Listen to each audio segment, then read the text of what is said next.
உண்டாயிருக்கு, ரத்தத்தினால கான்ஃபிடன்ட் உண்டாயிருக்கு. தேவனுக்கு முன்பாக நிற்பதற்கும் பேசுவதற்கும் தேவன் நமக்கு ஆயத்த பண்ணியதுக்கெல்லாம் நன்மைகளையும் அனுபவிப்பதற்கும் ரைட்ஸ், கான்ஃபிடன்ட் இருக்கு. இப்படி இருக்க நியாயப்பிரமாணமானது வரப்போகிற நன்மைகளின் பொருளாய் இராமல் நிழலாய் மாத்திரம் இருக்கிறபடியால் வருஷந்தோறும் இடைவிடாமல் செலுத்தப்பட்டு வருகிற ஒரே விதமான பலியினாலே அவைகளை செலுத்த வருகிறதை ஒரு காலம் பூர்ணப்படுத்த மாட்டாது. பூர்ணப்படுத்துமானால் ஆராதனை செய்கிறவர்கள் ஒரு தரம் சுத்தமாக்கப்பட்ட பின்பு இன்னும் பாவங்கள் உண்டென்று உணர்த்தும் மனசாட்சி அவர்களுக்கு இல்லாது இருப்பதனால் அந்த பலிகள் செலுத்துகிறது நிறுத்தப்படும் அல்லவா? அப்படி நிறுத்தப்படாதபடியால் பாவங்கள் உண்டென்று அவைகளினாலே வருஷந்தோறும் நினைவு கூறுதல் உண்டாயிருக்கிறது. பாவங்கள் உண்டென்று வருஷந்தோறும் நினைவு கூறுதல் உண்டாயிருக்கிறது. ஏன்?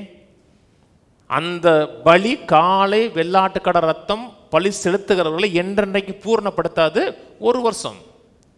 ஒரு வருஷம் பூர்ணப்படுத்தும், என்றென்றைக்கு பூர்ணப்படுத்தாது. பாவம் இருக்கு, பாவம் டோட்டலாக தீர்க்கப்படலங்க இருக்கும். கவனிக்கிறீங்க? பழைய ஏற்பாட்டு பலிகள் மனிதனுடைய பாவத்தை சுமந்து தீர்க்கலை, கவர் பண்ணிச்சு. இயேசு வந்தாரு. 10ஆம் வசனம், இயேசு கிறிஸ்துவின் சரீரம் ஒரே தரம் பலியிடப்பட்டதனாலே அந்த சித்தத்தின்படி நாம் பரிசுத்தமாக்கப்படுகிறோம். அது பழைய ஏற்பாட்டு பலி ஒரு காலம் அவர்களை பரிசுத்தப்படுத்தாது. அன்றியும் எந்த ஆசாரியன் நாடோறும் ஆராதனை செய்கிறவனாயும் பாவங்களை ஒரு காலம் நிவர்த்தி செய்யக்கூடாத ஒரே வித பலிகளை அநேக தரம் செலுத்துகிறவனாகவும் நிற்பான். இவரோ பாவங்களுக்காக ஒரே பலியை செலுத்தி என்றென்றைக்கும் தேவனுடைய வலது பார்சத்தில் உட்கார்ந்து இனி தம்முடைய சத்துருக்களை தமது பாதபடியாக்கி போடும் வரைக்கும் காத்து கொண்டிருக்கிறார். ஏனெனில் பரிசுத்தமாக்கப்படுகிறவர்களே ஒரே பலியினாலே அவர் என்றென்றைக்கும் பூர்ணப்படுத்தியிருக்கிறார். இதை குறித்து பரிசுத்தாவியானவர் நமக்கு சாட்சி சொல்லுகிறார். எப்படி எனில், அந்த நாட்களுக்கு பின்பு நான் அவர்களுடைய பண்ணும் உடன்படிக்கையாவது நான் என்னுடைய பிரமாணங்களுடைய இருதயத்தில் வைத்து அவைகளை மனதில் எழுதுவேன் என்று கர்த்தர் சொல்லுகிறார் என்பதை உரைத்த பின்பு அவருடைய பாவங்களையும் அக்கிரமங்களையும் நான் இனி நினைப்பதில்லை என்பதையும் சொல்லுகிறார்.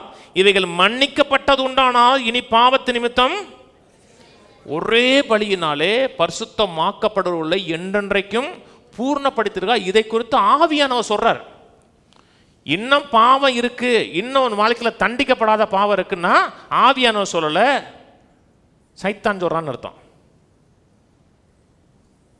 ஆவியானவர் பாவங்களும் அக்கிரமங்களும் மீட்கப்பட்டன்னு சொல்றாரு. அதன் அடிப்படையில் 19 சொல்றார், மகா பரிசுலத்தில் பிரவேசிப்பதுன்னா ரைட்னஸ்க்கு வாங்குங்கிறாரு. ஆகையால்னா இது நடந்ததுனால ஹோலிக்குள்ள வாங்க, வந்து தைரியமா வாங்குங்கிறாரு.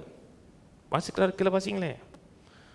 துர்மனசாட்சி நீங்க 22, துர்மனசாட்சி நீங்க தெளிக்கப்பட்ட இருதயம் உள்ளவர்களாயும் சுத்த ஜலத்தால் கழுவப்பட்ட சரீரம் உள்ளவர்களாய் உண்மையுள்ள இருதயத்தோடும் விசுவாசத்தின் பூர்ண நிச்சயத்தோடும் சேரக்கடவும். 20 சொல்றாரு, அந்த மார்க்கத்தின் வழியால் பிரவேசிப்பதற்கு அந்த ரத்தத்தினாலே நமக்கு தைரியம் உண்டாயிருக்கு. ரத்தத்தினால கான்ஃபிடன்ட் உண்டாயிருக்கு. தேவனுக்கு முன்பாக நிற்பதற்கும் பேசுவதற்கும் தேவன் நமக்கு ஆயத்த பண்ணியதுக்கெல்லாம் நன்மைகளையும் அனுபவிப்பதற்கும் ரைட்ஸ், கான்ஃபிடன்ட் இருக்கு. சொல்றது புரியுதுங்களா? அப்புறம் சொல்ற, இதை அந்த அல்லாமலும் 23 அல்லாமலும் நம்பிக்கை அறிக்கையிடுகிறதில் அசைவில்லாமல் உறுதியா இருக்க கடவும் வாக்குத்தத்தம் பண்ணினவர் சொல்லுங்க. நான் நீதிமான் சொல்லுங்க, பரிசுத்தமான்னு சொல்லுங்க. சொந்தக்காரன் சொல்லுவான், நீ என்னடா நீதிமா? ஆமா, நான் தான் நீதிமா. உன்னை பத்தி எனக்கு தெரியும், ஆனா நீதிமான். எப்படி நீதிமான்? அவர் என்ன நீதிமான் சொன்னார். இந்த உணர்வு பெருகட்டும், கான்ஃபிடன்ட் இருக்கும், தைரியம் இருக்கும். 1 யோவான் போவான். 1 யோவான் 4:17 நியாய தீர்ப்பு நாளில் நமக்கு தைரியம் உண்டாக்கத்தக்கதாக அன்பு நம்மிடத்தில் பூரணப்படுகிறது. ஏனென்றால் அவர் இருக்கிற பிரகாரம் நாமும் இவ்வுலகத்தில் இருக்கிறோம். நியாய தீர்ப்பு நாளில் நமக்கு தைரியம் உண்டாக்கத்தக்க தேவன் என் சார்பில் இருக்கிறார், தேவன் நீதிமானாக இருக்கிற தைரியம் இருக்கும். பாவ உணர்வு இருந்துச்சுன்னா தைரியம் போயிடும். ஆதாமுக்கு போயிடுச்சு, பாவ உணர்வுகளுக்கு எல்லா மக்களுக்கும் போகும். ஆனால் தேவன் நீதிமானாக மாற்றிருக்கிறாருன்னா தைரியம் இருக்கும். தேவ சமூகத்தில் போவதற்கு தைரியம் இருக்கும். பிசாசை எதுக்க தைரியம் இருக்கும். தேவன் ஆயத்தம் அத்தனை நன்மைகளையும் பெற தைரியம் இருக்கும். எந்த பிரச்சனையை பார்த்தாலும் மேற்கொள்ள முடியுங்கிற துணிச்சல் இருக்கும். அவர் இருக்கிற பிரகாரமாகவே நாம் இங்கே இருக்கிறோம். செத்ததுக்கு அப்புறம் இருப்பேன்னு சொல்லலை, இப்போ இருக்கோம். கிறிஸ்தவத்தில் ஒரு குரூப் மக்கள் இருக்காங்க, செத்து 300 வருஷம் கழிச்சதுக்கப்புறம் அவங்க பரிசுத்தராக மாறிடுவாங்க. தெரியுமா? உயிரோடு இருக்கும்போது கிடையாது. செத்து 300 வருஷம் ஆனோம்னா அவங்க செயின்ட்டாக மாறிடுவாங்க. நம்ம செத்ததுக்கு அப்புறம் இல்லை, உயிரோடு இருக்கும்போதே செயின்ட்டு. என்ன செஞ்சோம்? விசுவாசிச்சோம். பரிசுத்தமான மாறி இருக்கோங்க. மரணம் பிசாசுடையது. மரணம் நம்மை பரிசுத்தமான மாத்தாது. ரத்தம்